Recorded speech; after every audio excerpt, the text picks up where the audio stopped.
There we go. That's what we wanted to hear. Alrighty, so let's get this thing happening.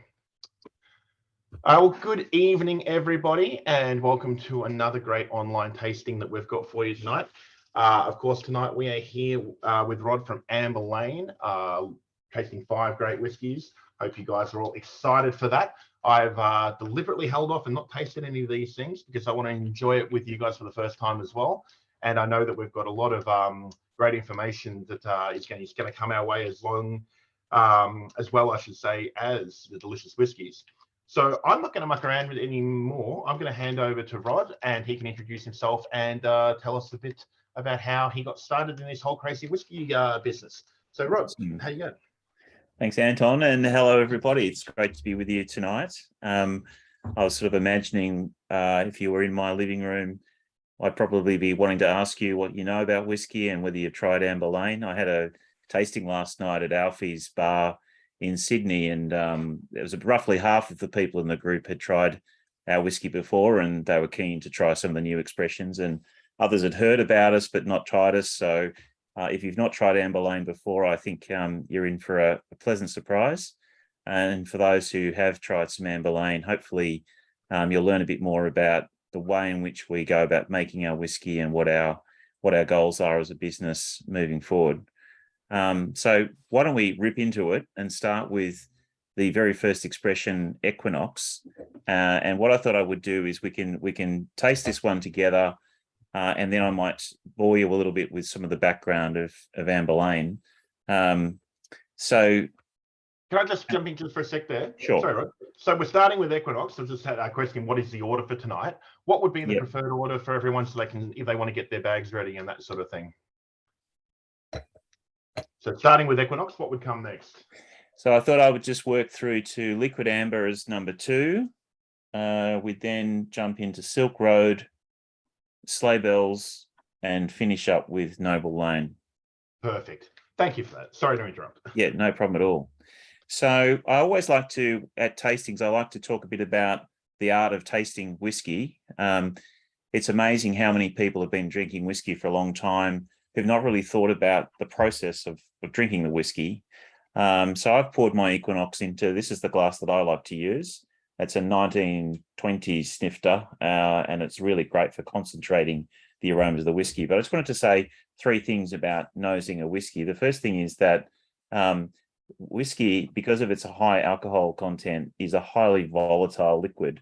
And that really is its superpower, because it means that it's constantly giving off a whole lot of aroma for us to pick up. And if we simply roll our glass so that we're coating the glass with the whiskey, what we're effectively doing is increasing the surface area of what is evaporating, so there's an increased amount of aroma building up in the glass from that exercise. Secondly, if we do that and then we put a hand over the glass, there will be a buildup of those aromas in the glass. And then when we come to smell it, it'll be all the more rich an experience.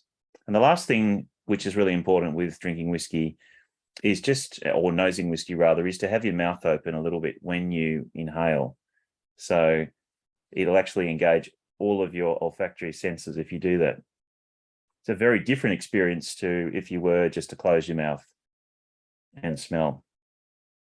So what I want us to be thinking about when we're looking at this whiskey is, firstly, I want us to engage with it. And before I tell you how I've made it, just to assess the whiskey. So the first thing is to look at the color of the whiskey. And the thing that I would say about the color is that this is, if this was just a 100% bourbon cask, it would probably be a color that might be a sort of like a light hay color, through to, if it was a really rich bourbon cask, had been aged for many years, it might be more of a sort of Chardonnay color. But this has a darker color than that, which tells us that there's something else going on in there as well. And as we smell it, I'm actually really interested with people's thoughts about what they are picking up. But certainly, if it's a bourbon cask style whiskey, the traditional notes that we'd be expecting are honey, we'd be expecting vanilla. We get a lot of citrus notes, so lemon or lime. There are floral notes that we'll often pick up. So all of our bourbon casks come from Heaven Hill. They're 200-litre barrels. We believe in big barrels, and I'll talk a bit about that later.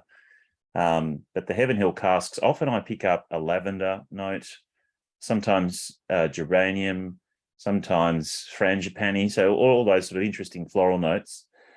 But there's something else going on there, and I'm really interested to see if people can pick up notes other than that. One that jumps out to me immediately, and this is a feature of all of the Amber Lane whiskies, is a Werther's original note. So that sort of caramel toffee note. And that's because we use 3 different barleys in our mash bill, and one of them is lightly roasted, and that produces that beautiful caramel note. There's also a lovely candy, sort of fairy floss sort of note as well. And that, again, comes through from our new make. One of the benefits of using bigger casks is that you're not drowning the new make. You can still pick up the notes of the barley and the lovely flavors of the new make. And, that's one of the very special things that we try and focus on in the way that we make our whiskey. We don't want a whiskey that is like a whiskey cordial, which is what you get I think if you use small casks, you try and mature it too quickly, you drown out the new make. So that Werther's original note, the candy, the fairy floss, that's very much the new make impact, and the barley that you can smell there. But there's other things as well, and I would point to some notes which are more traditionally associated with sherry cask. So you can probably pick up the apricot notes, some of the dried fruits, fig. So it's a beautiful spectrum of flavors, aromas that we're picking up. There's some cinnamon in there as well, and definitely raisins. So let's see if that's backed up by the taste.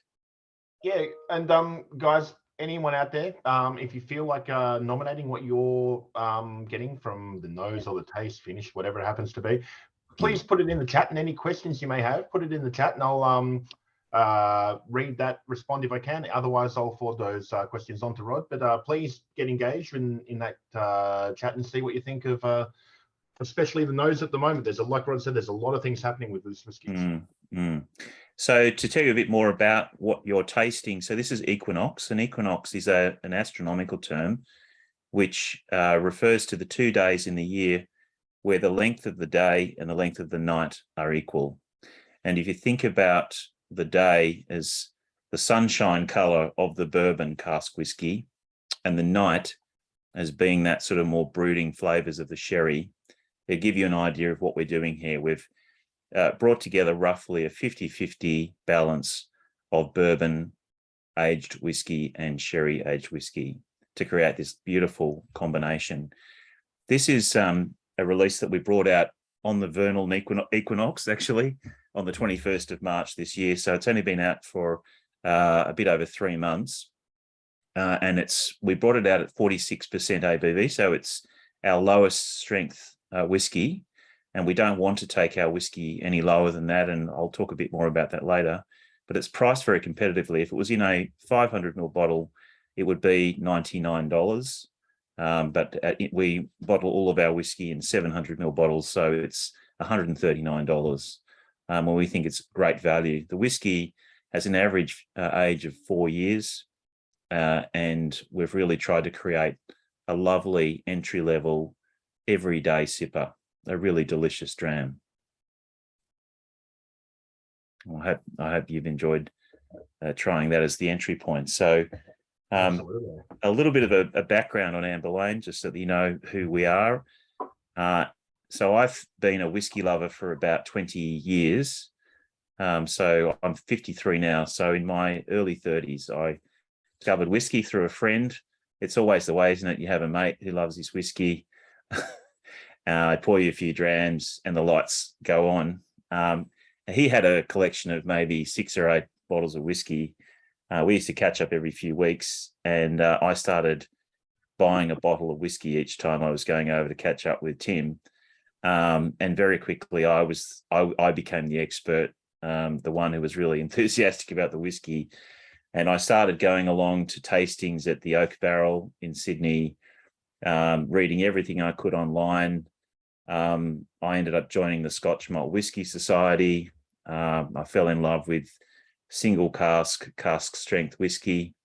I ended up building up a collection of several hundred bottles of whiskey from all over the world. I started traveling around the world, visiting distilleries in Scotland.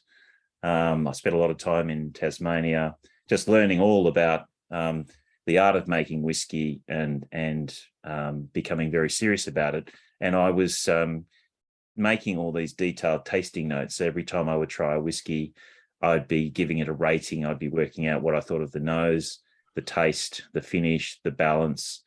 And that way, really interrogating the whiskey and getting a sense of what I liked and what I didn't like. And I think for me, my favorite style of whiskey was the sort of Glendronach sherry bomb. So there's a very strong bias towards sherry cask whiskey in the Amber Lane armada of whiskies.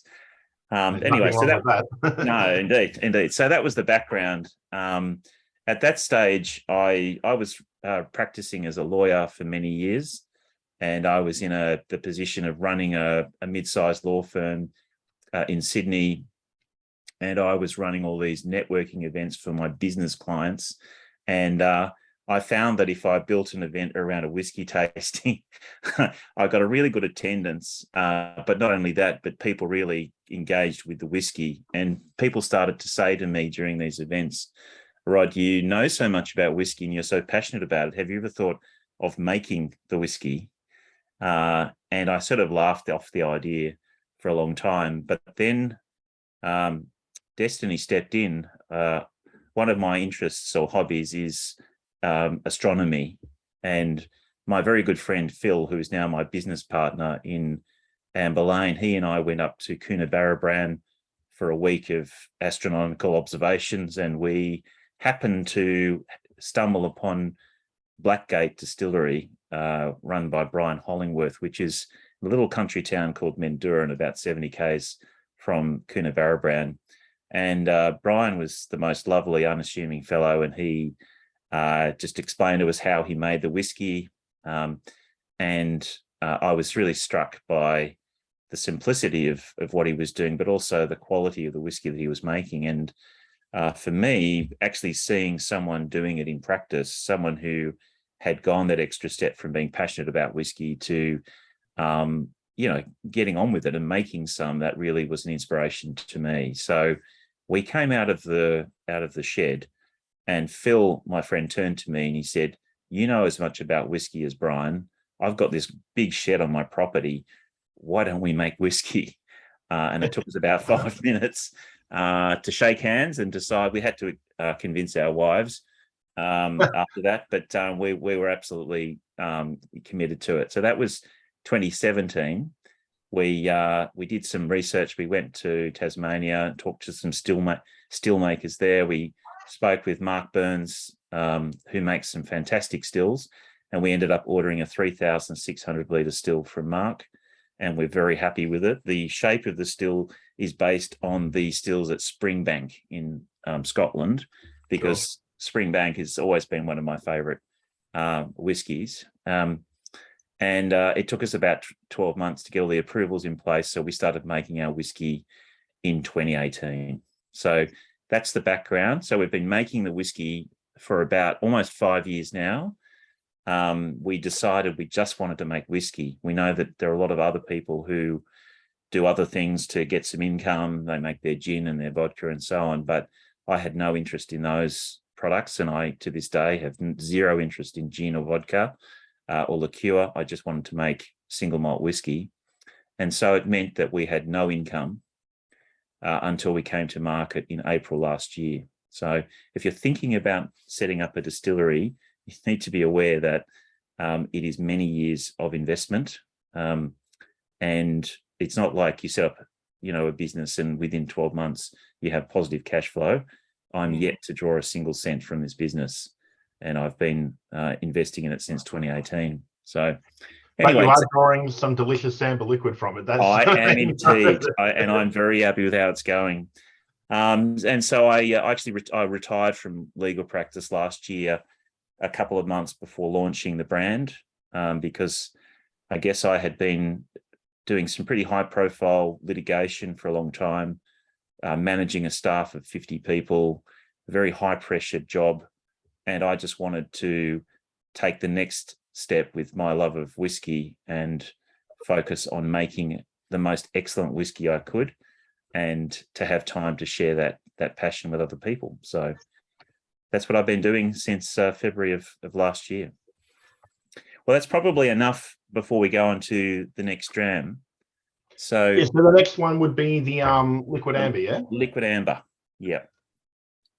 So if you haven't got the liquid amber poured yet, everyone, just get that one poured and maybe put the next one in the glass and let it sit, which would be the Silk Road, if you're not getting them all prepared early.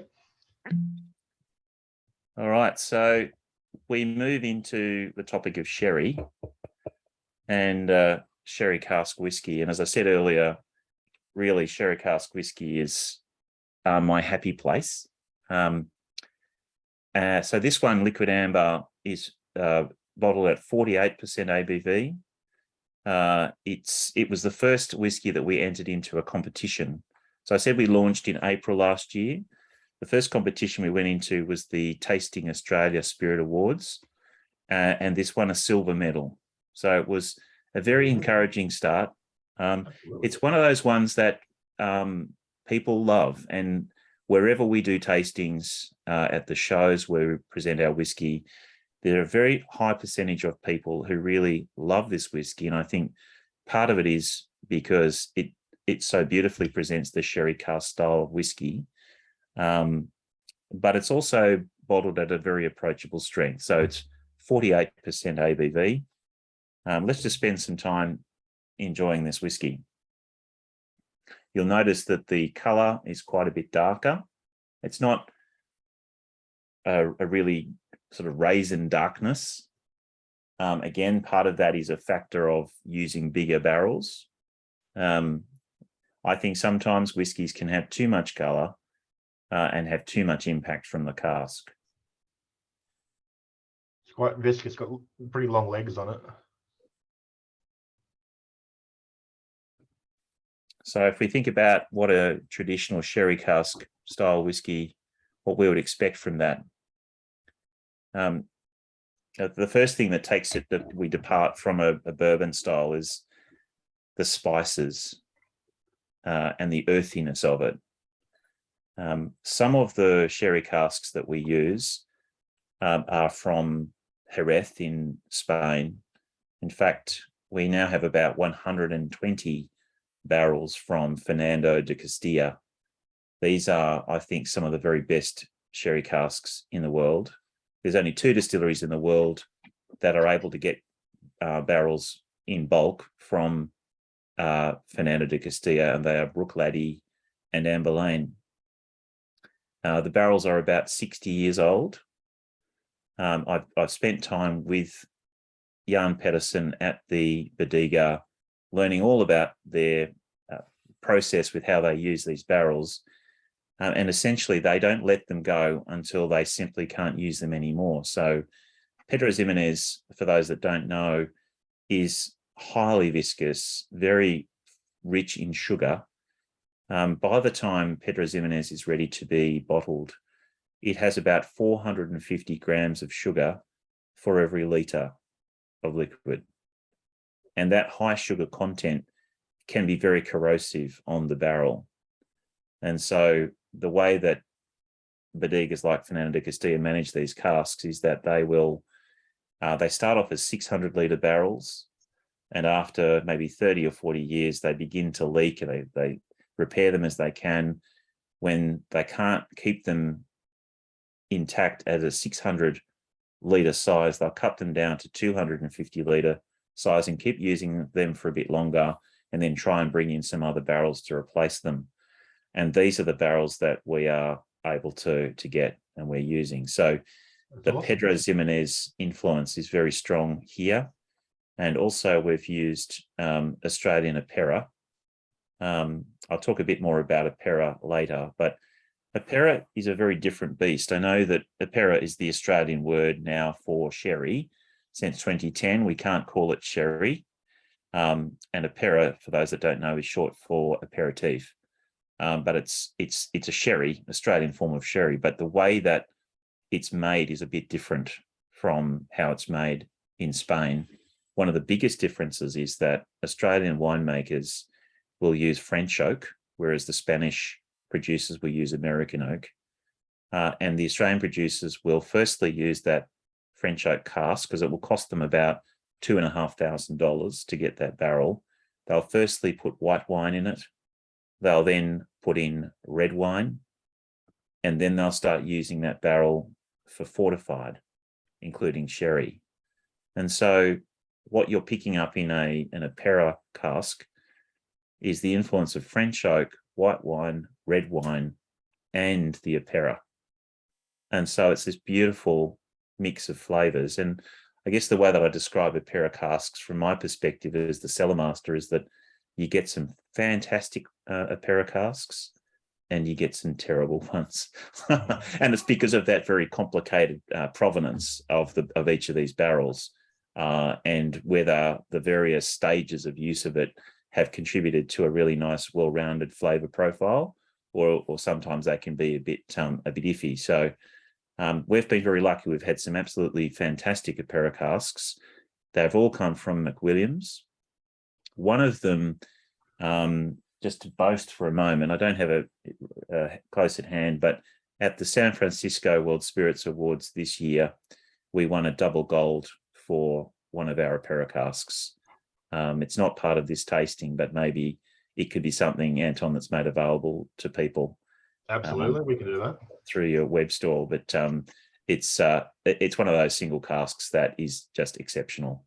No, anyway, so there's a lot going on in this expression, and for those who are particularly scrupulous in their sort of pulling apart what they're picking up, we have included just a small amount of bourbon cask in here as well. In rough terms, the ratio is 5 parts sherry cask to 1 part bourbon cask. And we wanted to add just a little bit of sweetness to the dram in the way that we created this blend. So the formal tasting notes that you'll find on the back of the bottle: the aroma rich and pleasing with honey, exotic blossoms, and rich earth. On the taste, comforting flavors of toffee, chocolate-coated honeycomb, maple syrup, orange zest, dried apricots, and figs. A long, sweet cinnamon finish. Definitely getting that toffee and that sort of honeycomby element to it. And that, don't know whether it's more, I think more apricot for me than fig, but definitely getting that through. Mike's just said maybe dates as well, which is not a bad shout. Yeah. So this is part of our core range. So Equinox is really a nice balance of the bourbon and sherry. This one is more for those that love their sherry style of whiskey. It retails for $169. Very, very popular. We always sell a lot of this at the shows.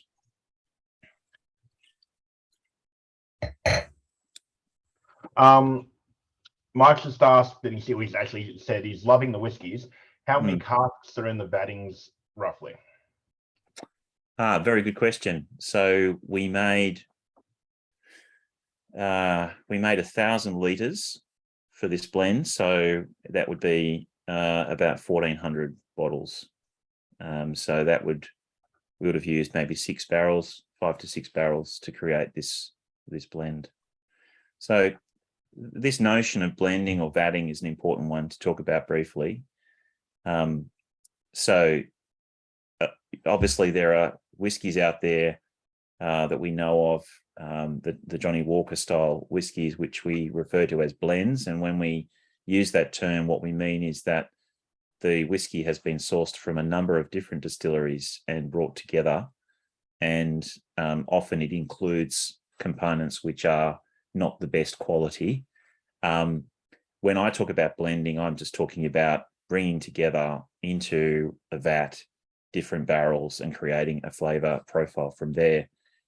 It's one of the things that I've always loved to do. Before I started the distillery, I used to like to play around with the whiskies that I was buying off the shelf. So, if I wanted to get to know, let's say you wanted to interrogate 3 different sherry cask whiskies. So you line up a Glenfarclas, a Glendronach, and a Macallan.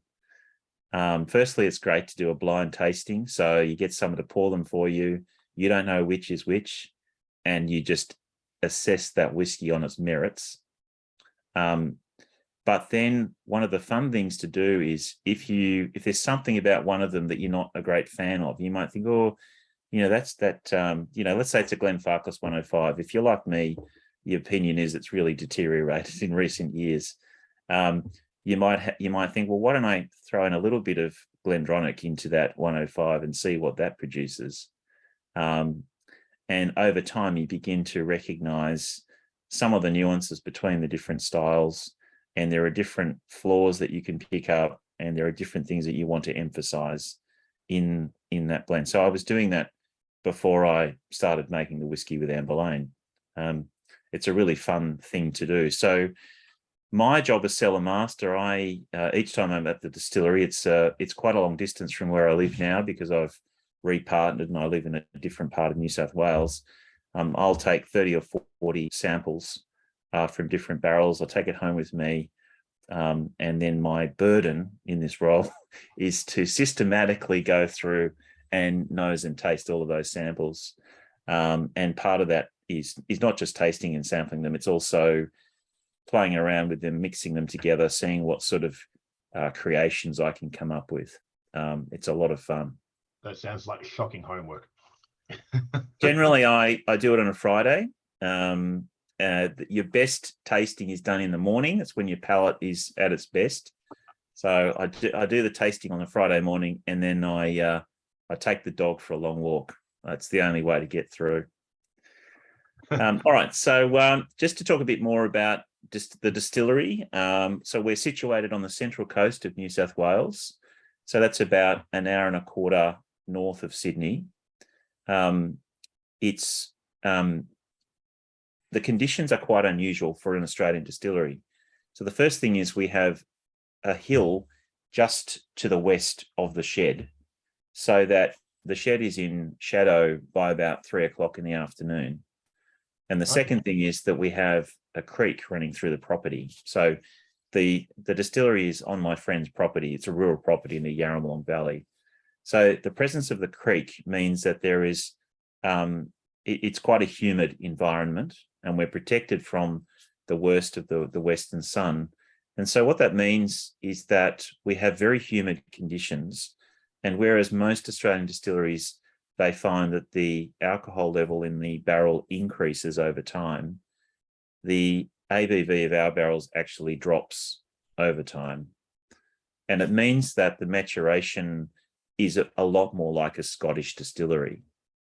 You will find generally if you buy older Scotch, the ABV will be lower. Mm-hmm. Whereas if you buy older bourbons, for example, they can have insane ABVs like 72% and things like this. And Australian whiskey can go that way as well. So we're very lucky with the unusual location that we get that sort of microclimate. And we've had a lot of people at the shows say to us that our whiskey reminds them of Speyside whiskey.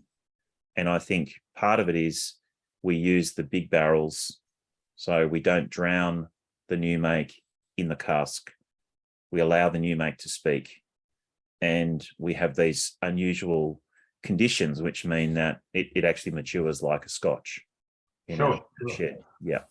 Miranda just said that's really cool. Does that make you one of only probably 3 distilleries in Australia where that happens? Do you know if there are any other people who are lucky in that Goldilocks zone? I'm not immediately aware of anyone else that has that, but I'm sure that there would be some. But we're very, very lucky in that regard. We talked at one stage about moving. I see McHenry Inferno.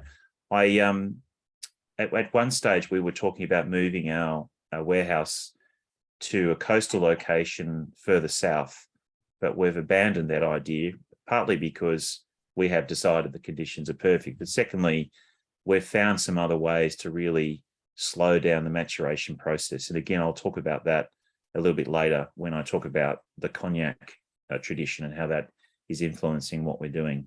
Yeah, I'm looking forward to hearing about that. That sounds interesting. Yeah, so definitely our focus is on large barrels, so that all of our bourbons come from Heaven Hill. They're 200-litre casks.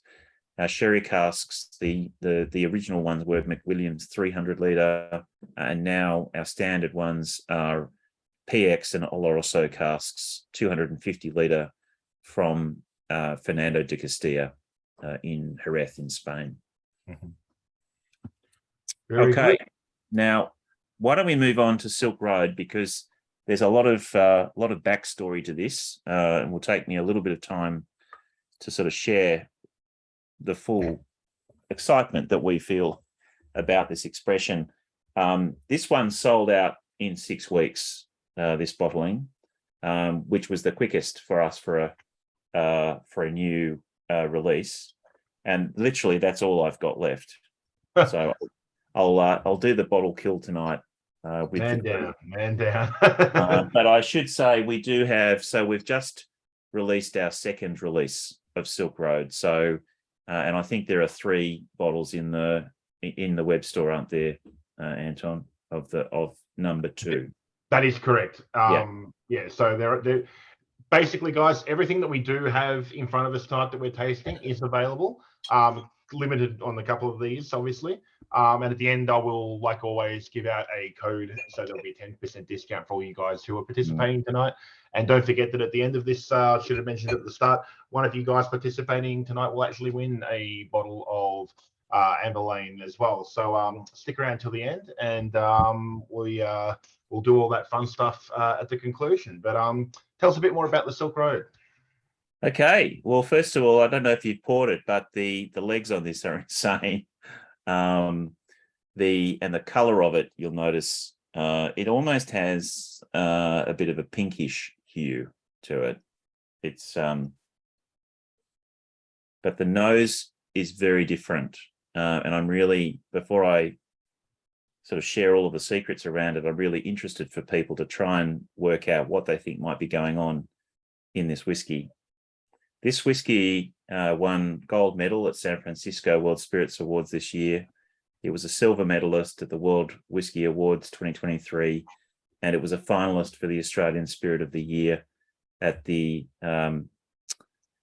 Easy Drinks Awards in Adelaide late last year. So it's got an impeccable heritage, and it's very, very exciting for us because it really expresses this cognac journey that we're on. So let me rip into that while you're savouring the whiskey. The challenge for Australian whiskey producers is our climate. If we think that we can produce the same style of whiskey as is produced in Scotland, we're going to struggle a bit, particularly in aging for long periods of time, if we use the same aging process that is used in Scotland. So, typically what would happen in Scotland is that the whiskey or the new make would be put in the barrel and left there for many, many years undisturbed. In fact, many of the distilleries you visit in Scotland will have signs saying, "Shh, the barrels are sleeping. We don't want to disturb them." Right? The problem in Australia is our summers. What happens, of course, is if the diurnal range of temperature is too great, you're going to get penetration into the staves of the oak every night, or every day rather, movement in and out. If the spirit increases by 10 degrees, it will increase in its volume by 1%. And so it'll be moving in and out of the staves of the barrel. And so we have this problem in Australia where a lot of whiskey becomes very oak forward, and unfortunately can be dominated by the flavors of the barrel very quickly. And what exacerbates that is this pattern in Australia where a lot of smaller producers will use little barrels. And I think that the philosophy is that if it's a smaller barrel, it will age more rapidly because there's more contact with the oak. And you'll be able to sell it in 2 years, which is the youngest age that you can sell whiskey in Australia and give it the title whiskey, that you'll be able to get away with selling that as good whiskey after 2 years. My view is that you can't create sophisticated whiskey in 2 years. And it's a real mistake to allow that excessive oak influence on the whiskey.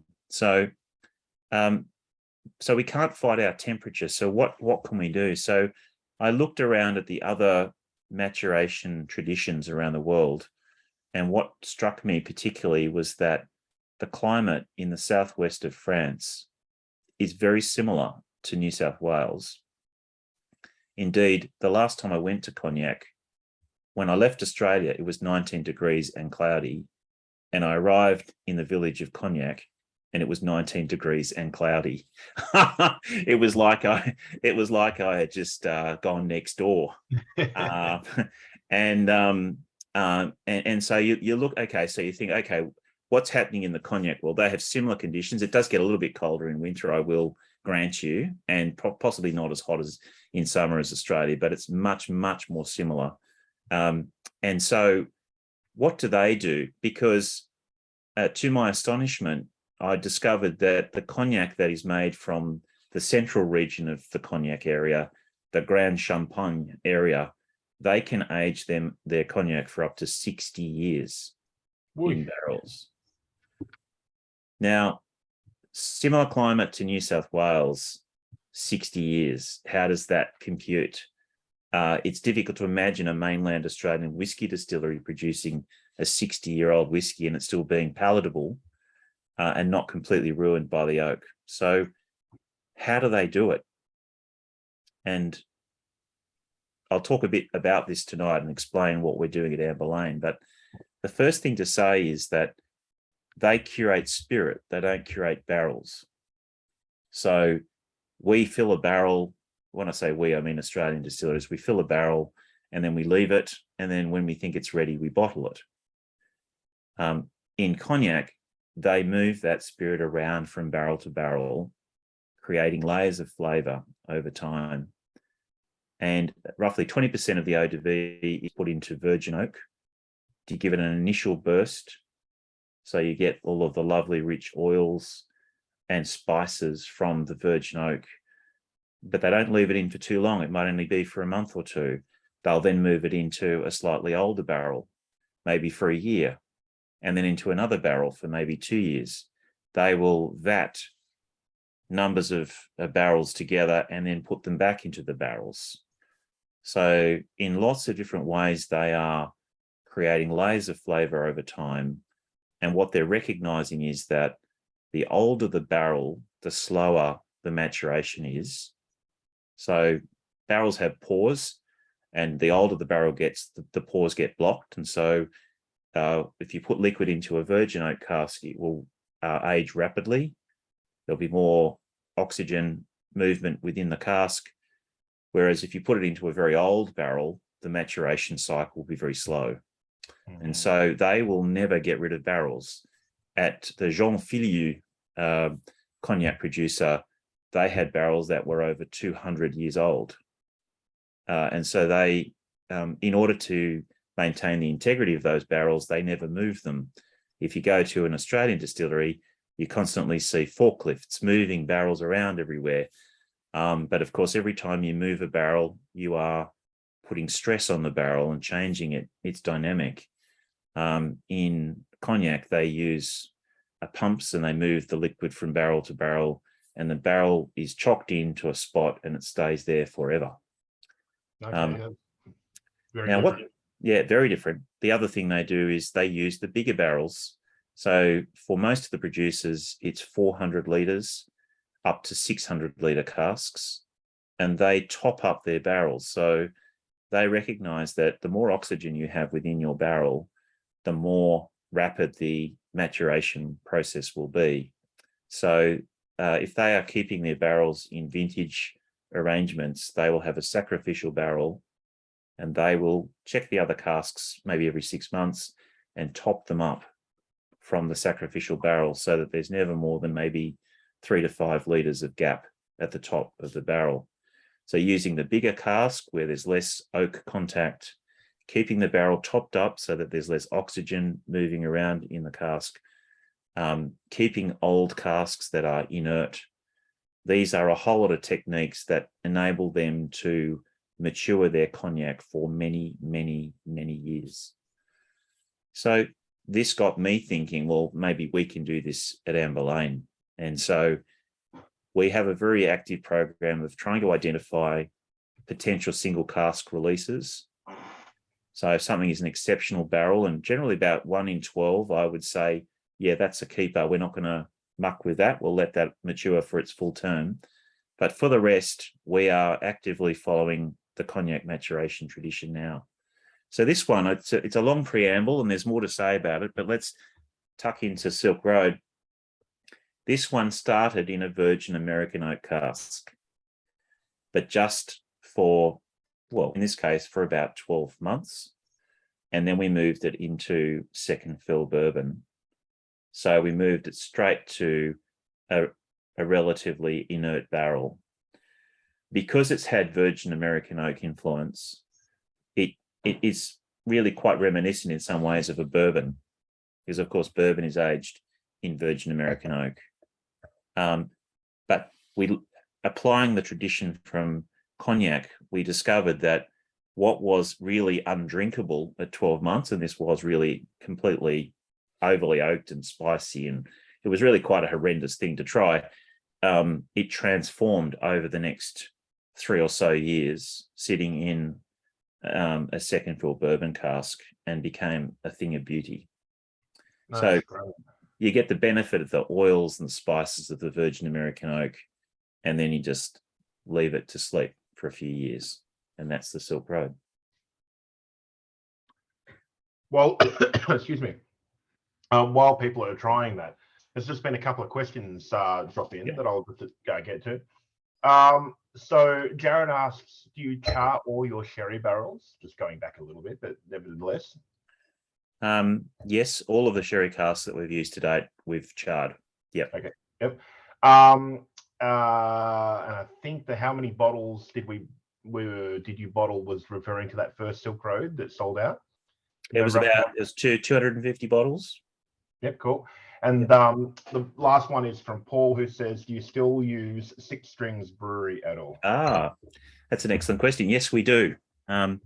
So one of the things that we decided at the start of the journey was that we would stick to our knitting, and we knew all about the distilling process, and we're confident with the barrel maturation program, but we just didn't have the resources to be brewing as well. So we use a local brewery, Six String, which is based at Erina. They win lots of awards. They're a fantastic bunch of people. And in doing that, we're really following a very common pattern in Australia. I know places like Sullivan's Cove and Overeem have a long history of outsourcing the brewing. We do have aspirations to bring it in-house, but frankly, at the moment, things are working so wonderfully. You don't want to break a winning formula. So far, we've purchased about the equivalent of 1.5 million schooners of beer from Six String. If you look at the volume of how much wash we've had made by them. That's a big weekend. That's a big weekend. So we obviously we worked out a recipe to begin with, and then we tweaked it a few times. And after about 5 or 6 batches, we arrived upon a recipe that we were happy with. And we're up to about 107 batches. So we've done over 100 batches with the same recipe. And I'm really happy with the new make. We entered the new make in the World Whiskies Awards, and we got a silver medal for that this year. So we're really happy with it. That's one of the building blocks of the brand and of the consistent flavor. But maybe one day we'll hire a brewer and we'll do it in-house. But for the time being, it's working well for us. Awesome. So the tasting notes on this, I talked a bit about the spice. There is a citrus note in here that's really interesting. I remember I was at the Melbourne Whisky Show last year, tasting this with 5 other people, and I said, "Okay, everyone taste this now. 1, 2, on the count of 3. I want you to say what citrus note are you picking up? 1, 2, 3, and we all said mandarin. It tastes like mandarins, or maybe tangerine, but mandarin is the note that I get. But this is absolutely scrumptious. Most people, even you wouldn't believe it. This is 59.6% ABV. It's pretty hard to imagine it being that strong. It's so drinkable, so dangerously so. So it's in terms of the virgin American oak, we use Kelvin cooperage. So this was an interesting exercise, actually. The first one that we did, the first virgin American oak that we did, we ordered it from the cooperage, Kelvin cooperage, that supplies Heaven Hill, because we wanted to get to know the barrels that Heaven Hill uses.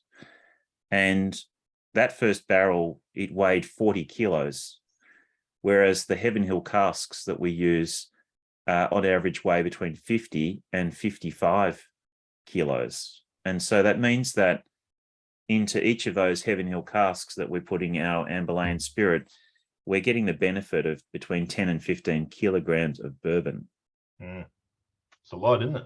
It's a lot. It's like more than a quarter of the weight of the barrel is in the bourbon.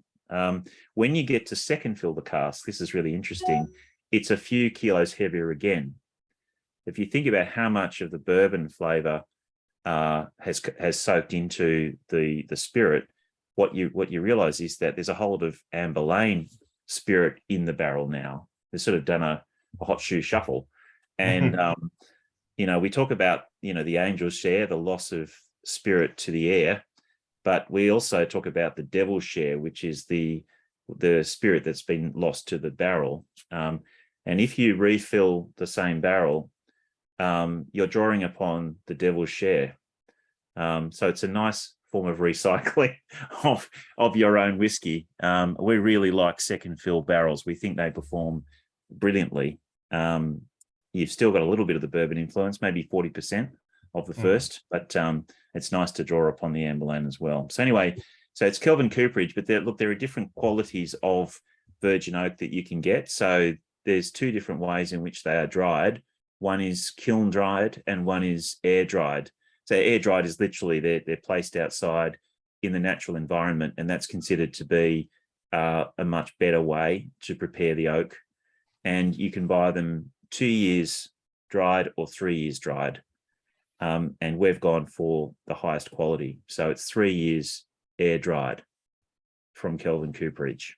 They are the most expensive, but they are the best. So while you're talking about, sorry if I can interrupt you for a second. That's right. While you're talking about the barrels, yeah, Jared's asked, what type of barrel do you want to use that you haven't yet had a chance to use? Well, that's a nice question. So we've actually got a couple of barrels on their way. One is a Lafroig cask. So we've never ever played around with peat, and I don't intend to really, but it would be nice to see what the impact. So it's an ex-bourbon cask that's held Lafroig for a period of time. So we'll be filling that shortly. We have a chartreuse cask coming. And this sort of harks back to my love of all things French. So I have a French heritage on my father's side, which is part of why the cognac tradition has resonated so much for me. But we've also, as you'll learn a bit later, we love Sauterne casks. We're trying to get some genuine Sauterne casks. To date, we've only been able to use Australian botrytis casks, but we're trying to get Sauterne casks. And we have some Pinot de Charente casks about to arrive. So that's sort of a French style, like a sherry. The white Pinot de Charente is like a sherry. The red Pinot de Charente is like a port. So we're going to be trialing those as well. That sounds like a few interesting options coming up that will be fun for you to play with, and eventually fun for us to taste and drink, I'm sure. Yeah. Just following on from that, there's a couple other barrel-related questions. Yeah. What line do you consider as too small for a cask to smaller cask? What's you said you don't, you're talking about smaller Australian tendency to use smaller barrels to enhance aging. Yeah. Where would be your cutoff? Well, we don't do anything smaller than 200 litres. I think some very good Australian whiskey is being aged in 100-litre barrels. So I don't comment on that, but we've made the choice of bigger than the 100. So 200 for the bourbons, which is just the size they come in, right? And we've got some 350-litre cognac casks from Hennessy. They will take a number of years to be ready, so there's no rush there. We have now about 8 300-litre French oak casks. So we've done some initial work with some new make into virgin French, and then we're putting it into other casks. I can talk a bit about that later as well if people are interested. But sure, yeah, it's the bigger, the bigger the better, but one needs to be very patient. It takes a long fair time. enough. Yeah. And Sunny's asked, do you only use the one mash bill for your range? Yes, we do. Yeah, there you go. Cool. Yeah. So really, those notes that we talked about at the beginning, the Werther's Original, the Candy, the Fairy Floss, they're detectable right through the range. Fantastic.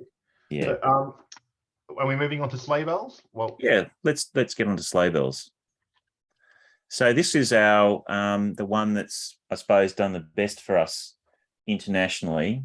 Sleigh bells was a release for our members. We have a loyal following up on the central coast of New South Wales, and we thought it would be nice to do a Christmas release. And so we didn't think a great deal about the name, to be honest. We just thought it evoked the idea of Christmas. And it turned out to be a bit of a phenomenon. People just absolutely loved it. So we entered this into the World Whiskies Awards, and it was not only awarded a gold medal, but it was the small batch category winner. So it was considered the best small batch Australian whiskey in the World Whiskies Awards this year. I think we have, did we supply 3 of those for you? Correct. Anton? Yep. We do. So I've got 12 other bottles stashed away, but the 3 that Anton's got, they're pretty special. Amazing heritage. So this one, the backstory is that it started off in a McWilliams cask, and we then moved it across into a Pedro Ximénez cask from Fernando de Castilla, bottled at 58% ABV. And what I love about it is that it's bringing together those 2 different styles of sherry that I talked about. So the Apera and the PX, the French and the American oak, just so much going on in that dram. This is the sort of one where I would sort of say you'd pour this at the end of the evening and you just sit with it for a good half hour. It's just so delicious. It's sometimes sherry whiskey can be, I think, too sickly sweet.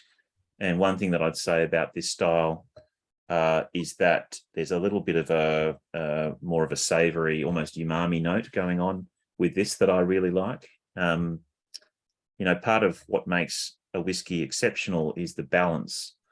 So you don't want to have one flavor dominating completely. You want there to be a play between lots of different flavors. I have a little story to tell about this whiskey. Last October, I spent some time in Spain at Fernando de Castilla with Jan Pedersen, the owner of that bodega, and I took with me a sample of this whiskey along with my new make. And I wanted Jan to taste what whiskey we have been producing with his barrels. And before we got a chance to open these samples up, this other gentleman arrived, and I didn't know who he was. And he was introduced to me by Jan as, this is Eduardo Ojeda. He is Spain's most famous winemaker. And you can imagine I was hugely intimidated meeting this bloke. And he brought with him a couple of samples of sherry that he'd bought from a deceased estate. These sherries were over 100 years old, and they were amazing. And then Eduardo looked across at these sample bottles and said, "Oh, what are they?" And I just felt so, you sometimes in life you sort of question yourself and you think, "Oh my God, he's going to hate this. He's this accomplished winemaker, this famous person. What is he going to make of my whiskey?" But to my great joy, Eduardo and Jan absolutely loved it. They thought it was fantastic. So I kind of feel like that trip to Spain to meet with Jan, just for that interaction with him and Eduardo and to get the affirmation of this whiskey was enough for me. It made the whole trip worthwhile. Awesome. And obviously he was pretty excited when we won the award at the World Whiskies Awards. So, if you put me into a corner and said, what's your favorite style of whiskey and what is it you're really wanting to excel at, it would be sherry cask whiskey. And this is the whiskey that I love to drink. I'm very happy with this. If I could keep producing whiskey like this for the rest of my life, that'd be a life well spent, I think. Well, hopefully that happens, because this is delicious. I don't think anyone here is going to complain if you produce more for the rest of it. So I should say that I've got a bit of a lineup here behind me. There is now a Sleigh Bells number 2. It's not actually been released to market yet, but I did. I gave people a cheeky pour of this the other night. People who are very familiar with the first one, and the feedback was that this was better, the second, the newer version. So we've really absolutely gone crazy with this cognac idea. So the latest version of Sleigh Bells, it's, in terms of volume, it's about 6 barrels worth. But I've worked out that there has been at least 50 barrels involved in its maturation process. So moving from cask to cask, influences in different ways, vatting, revatting, has all been part of the process. And that brings me to a really important topic that I want to talk about. So, and this is, again, it's the cognac tradition, but it's also the sherry tradition, which is around how you blend different elements together and the importance of the principle of integration. So each of I visited quite a few sherry producers when I was in Spain, and they all agreed that in the Solera system, when you move the liquid down through the casks, for about the first month or 6 weeks, the liquid is in shock. It doesn't taste quite right. And a similar thing happens if you bring together very quickly different barrels of whiskey. If you vat them together, they just don't taste quite right. There's something missing from them. They need time to adjust and to reintegrate. This issue of getting the flavors to integrate properly, I saw this really in a very concrete way firsthand. I spent some time with a master blender in cognac called Coonabarabran. He's like a rock star in France for his blended cognacs. A really good expression from Coonabarabran will cost you €1,000, just to give you an idea of the quality of his cognacs. And I had the fortune to spend a day with him, and he taught me how he blends. And so we went down to his cellar and we collected samples from 8 different barrels, including from a demijohn, which had cognac that was made in 1921. So it was over 100 years old. We took them up to his laboratory to start blending them. And if I'm blending 2 things together, I would I'd normally use a plastic syringe, and I might put, 10 mils of this and 10 mils of that, give it a bit of a swirl and nose it. When he brought them together, it was, 300 mils of each. And he had these large vessels, and he was pouring them back and forth between the two to blend them together. And it must have taken 10 minutes of this before he was ready to say, okay, this is now ready for me to test to see whether I like this blend or not. So in the cognac tradition, if they decide that they're going to bottle a particular expression, it will take them up to 2 years to prepare that blend for bottling. And they will bring the components together slowly. They'll put them into the final vessel for it to unite. Often it will be a foudre. So it's one of these enormous sort of on its head barrels that might hold, 5,000 litres or something, and leave it there for 6 months before it's ready to bottle. The other thing they will do to avoid this shock is they won't simply add water to it at the end immediately before bottling. And that's a mistake that young distillers can make. They'll just think, oh, we'll just bring the ABV down today from 60 to 46 or something. Again, you'll ruin the whiskey. In the cognac tradition, they add water to the barrel over the life of its maturation. So it will start at about, so that the new make or the eau de vie is 71%. They'll water it down to maybe 67 to fill the barrels, whereas we start at maybe 67 and bring it down to maybe 62 or 63 or something. But then they will add water each year to it so that after 20 or 30 years, they've brought it down to maybe, 40, 45 or so percent. And also because of their humid maturation conditions, like we have, the ABV also naturally drops over time. So they're not rushing the addition of water at the end. It's all happening very slowly over time. Again, that's something that we're doing at Amber Lane. So with our next expression of sleigh bells, we've been adding water slowly to that over the course of about 18 months, so that at the time that we bottled, there was no water to add. It was exactly where we wanted it to be, and we avoided that potential for that sort of. That's a fairly unique way of doing it. And the cognac guys, what a wonderful opportunity it was. I've forgotten the gentleman's name, but to spend a day with him and to get that insight that you're able to bring here and then apply to your own process, albeit condensed in a much shorter, you're talking 40 years versus 18 months. I don't have 40 years, unfortunately, Anton. But looking forward to seeing how that plays out in end result. That's really interesting. Yeah. Really There's so much to be learned. I think, it's the same with travel, with anything really. If you can travel the world and meet new people and open your mind to different experiences, it enriches every part of life. But certainly for me, both the time in Cognac and also in Jerez in Spain, I just learned so much. I try and spend time with winemakers as well, because I think they have a lot to teach us about barrels. And that's probably a nice segue into our final dram for the night, actually. Noble Lane.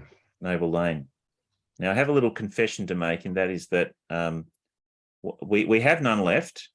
So what you're tasting is, I think it's the very last bottle, Anton. Yeah, I think that was what. So we're tasting the last bottle of the Noble Lane, number 1 Noble Lane, correct? Correct. Right. So what we've got available for you guys, and what Rod will have moving forward, is number 2, or Noble Lane 2. Yeah. So that's the bottle we've got available. But so I'm sure that though they are in a very similar sort of characteristic. Yeah. So I'll rip into that and talk a bit about it. So again, it's the French influence, right? So you've probably heard of Chateau d'Yquem, which is it's the most highly regarded Sauterne produced in the world. I once had a chance to try some in a restaurant in Chatswood in Sydney, and the bottle cost $2,500. I didn't order the bottle, I should say. I was horrified. I just couldn't believe that someone would spend that much on a bottle of wine. But I was very grateful that they did. So it's a dessert wine, and it's a white wine, and in the Sauterne region, there are 2 rivers that converge, and they are the temperature of the water of each of the rivers is different, so that each morning you awake to find that there is a mist across the valley caused by this sudden collision of these 2 temperatures. And this creates a mist over the vineyards, which clears by about 11:30 in the morning. But it's enough to create this microclimate that encourages the growth of a type of fungus, which is called botrytis, or it's known as the noble rot. And essentially what they do is they let the grapes wither on the vines with this rot.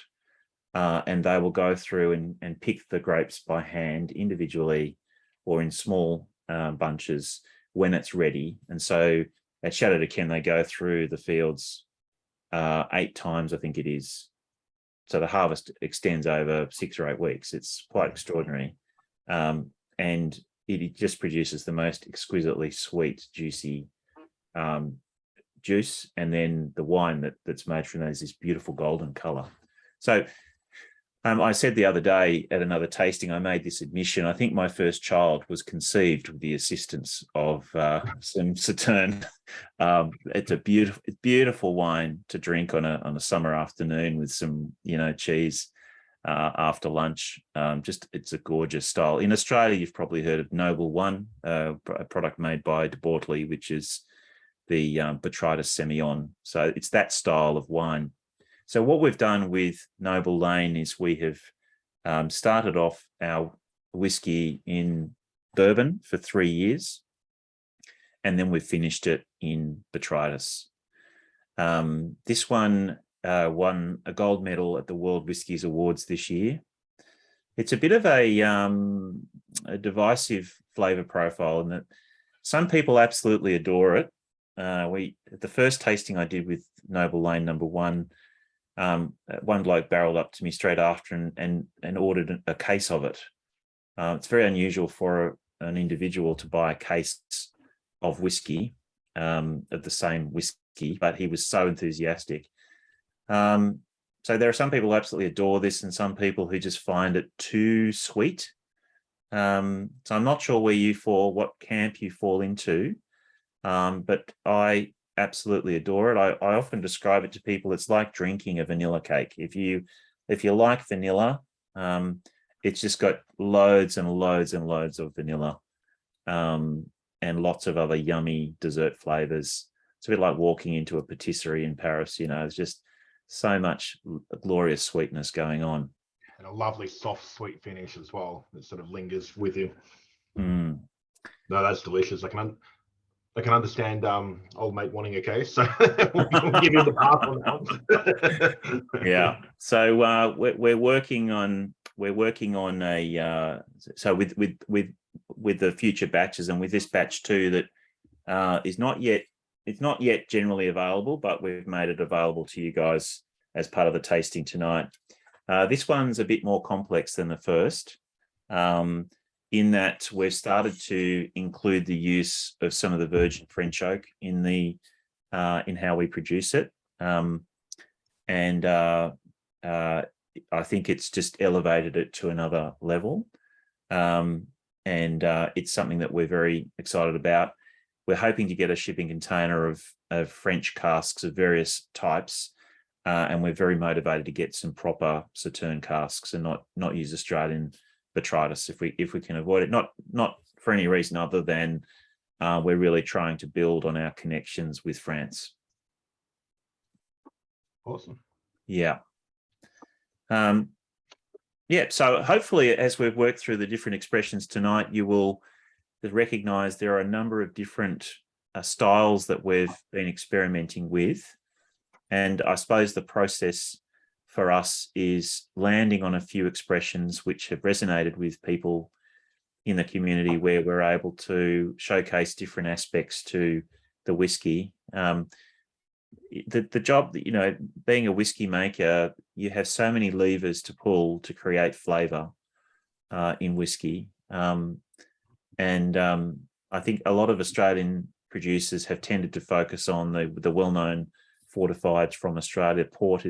Port cask is one that's very popular in Australia, and I love a port cask whiskey. I particularly like whiskey that has been aged in bourbon and finished in port. I think that's where port influence is at its very best. But I find I'm interested to try new things and to explore different avenues. So we're engaging with virgin French oak, virgin American oak.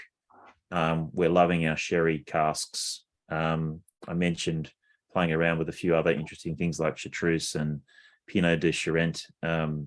There's lots of exciting things that we can do, but the main focus for us is quality. It's a very labor-intensive style of production. What I meant to say before when we're talking about cognac is that you've got four main houses in the cognac world: Hennessy or Hennessy. You've got Remy Martin, Martel, and Courvoisier.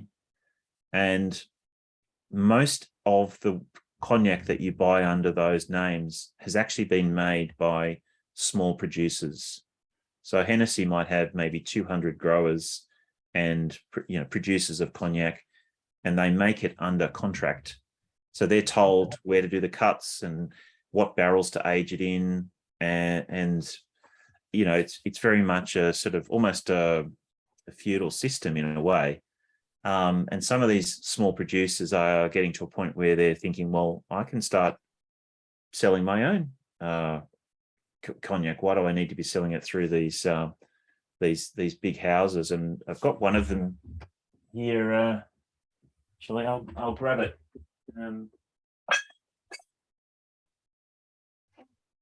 Conte Fizz. This is one of the producers that I love. They won a gold medal at the Paris Spirit Awards 2022. It's two women. They are maybe fifth generation, and they've been making their cognac for 5 generations for Hennessy, and they've decided they're going to start bottling themselves. But the point about all of this is that way of maturing spirit, it's very complex. It's very time intensive, and a company like Amber Lane, we're like those small producers. We can't do what we're doing on a massive scale. It's a sort of artisanal approach which takes time and effort, but it will mean we produce superior spirit, but in relatively limited volumes. And I'm okay with that because I made a lot of money as a lawyer. I didn't go into making whiskey necessarily to make lots of money. It was more about making something physical that I could share with people and enjoy, something creative, rather than being motivated by making lots of money. So I'm really enjoying that artisanal sort of aspect to it. And I guess I'm happy to be a bit of a rule breaker and do things a bit differently from how other Australian distilleries are doing things, because I think in this very crowded market, we have more distilleries now in Australia than in Scotland. You've actually got to find your own voice as a distillery and be making whiskey that is adventurous and is a bit different. And I think we've really landed upon our story and our voice. Yeah, absolutely. And you're making a superb product. I'll just go quickly to the chat. There's a few comments and questions there to deal with what we've just been speaking about. Yep. So for one, just speaking about Noble Lane. So my sense is getting that banana lolly, Barney banana, I guess, sort of note. As soon as he said that, I could instantly get it. Whereas Leo was saying the same thing of the Bordelais Noble 1 on the nose for sure. Yep. But in this one, he's lost the Werther's original notes for the first time, still getting the fairy floss.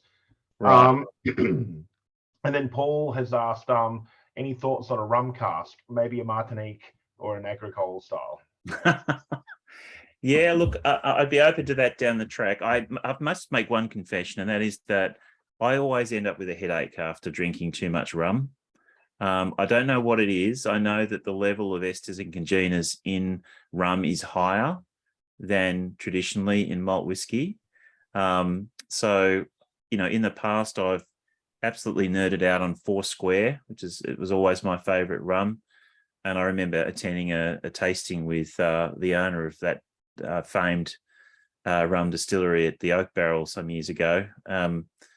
So I love the rum. It gives me a headache. So it's probably not the top of my list, but I think it's inevitable that we will. But it won't be a main sort of line production, but I'm sure we'll have fun with it. But no, an experimental cask or something like that. Yeah, exactly. Sonny's also said, is your new make a spirit available for purchase? he'd love to try it, and that was echoed by Leo, who said, yeah, maybe even just in 50 or 100 ml bottles. Yeah, so we do have it available. It's not currently on our web store, but it is available for $99 a bottle for 700 mils. And we've had a lot of people buy it. Some people have their own little home barrel, like a 5-litre little port barrel or something. And we've had some people purchase it to mature there with good effect. So yeah, you can buy it in 700 ml lots. If you can get out to the distillery, I'm happy for you to taste some without, I won't charge you for it. Happy for you to try it. And we do have some, there are some bars that actually use it as a mixer. So I know Boilermaker House in Melbourne, for example, they have it, and they use it for mixing for cocktails.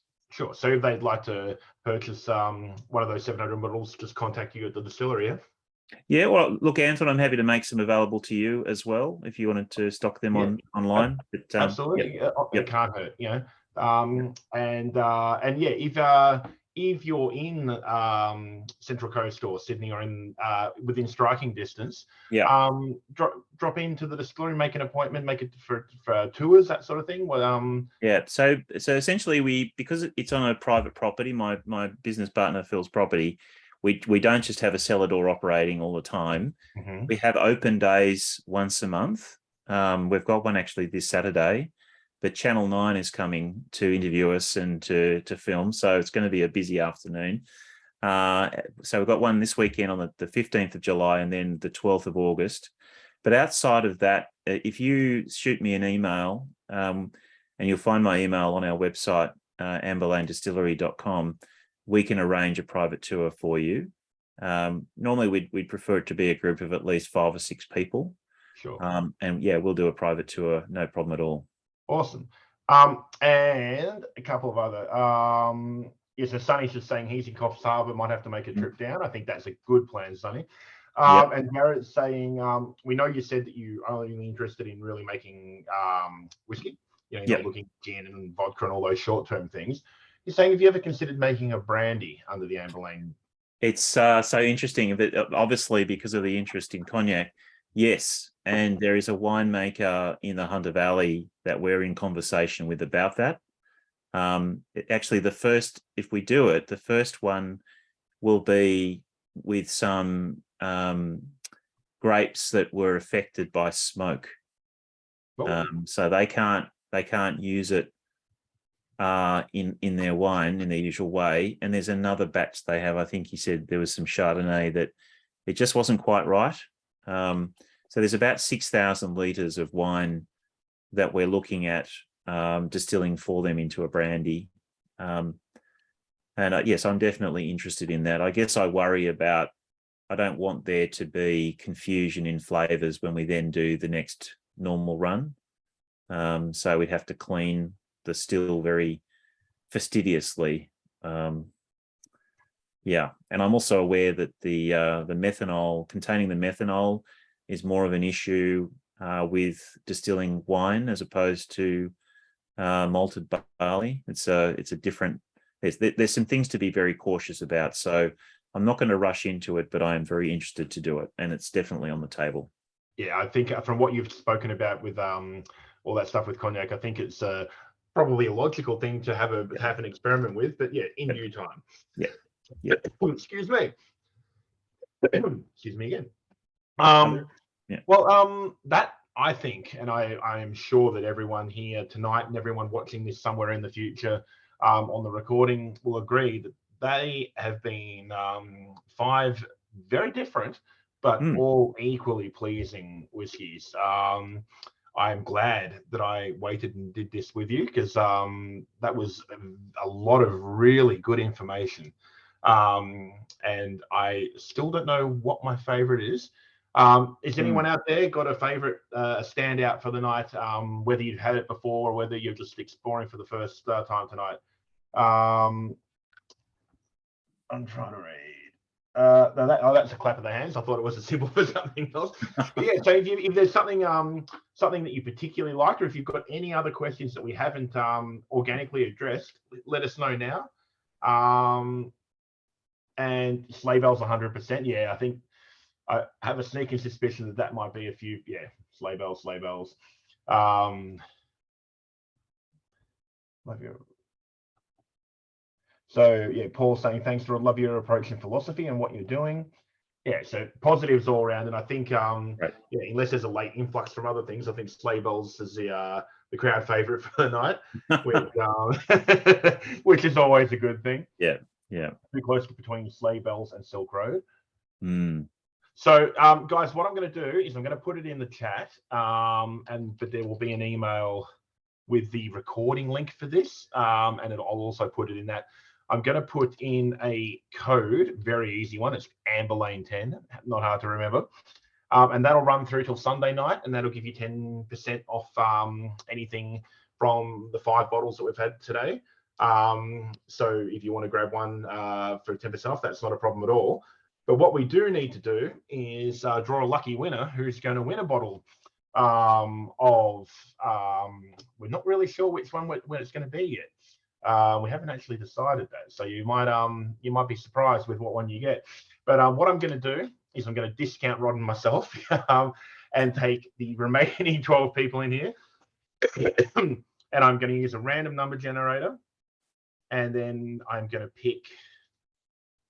If you guys, I don't know if you can see that, just to show that I'm not playing funny buggers. That's number 7, and on my list that is Sunny.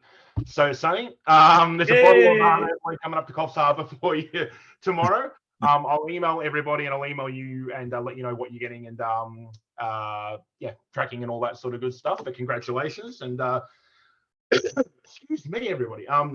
And thank you everybody for participating. For all of those, like I said, who are watching this sometime in the future, thank you for logging on and finding this on the YouTube and all of the rest of it. And if you've got any queries or really want to know anything else, you can let us know here at the Whisky Company. I'm sure you can contact Rod at amberlane.com. AmberlaneDistillery.com. AmberlaneDistillery.com. Should have that written down. But yeah, no, thank you guys. I'm sure you all agree that that was a fantastic presentation. The amount of knowledge that you've got in your head, Rod, is remarkable. And no, thank you again.